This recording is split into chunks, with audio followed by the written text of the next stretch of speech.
नमस्कार दोस्तों, आज हम आपको बताएंगे वशीकरण का उपाय। अगर जैसे आप किसी को वश में करना चाहते हैं या आपकी कोई बात नहीं मानता है, नहीं सुनता है, तो आपको क्या करना, 5 लौंग लेनी है।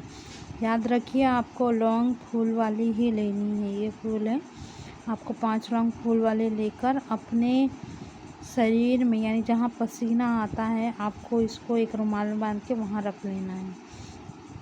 ये आपके पसीने में होना चाहिए। एक रात रखकर आप दूसरे दिन इसी लौंग को आप वह व्यक्ति को चाय में या खाने में या फिर किसी भी चीज़ में आपको जिसको आपको वश में करना है खिला दीजिए, और आपको इसको पीस के खिलाना है।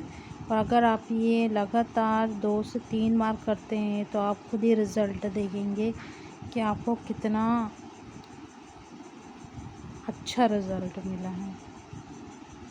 और अगर आपको मेरा वीडियो अच्छा लगे तो please like and subscribe my channel. नमस्कार दोस्तों।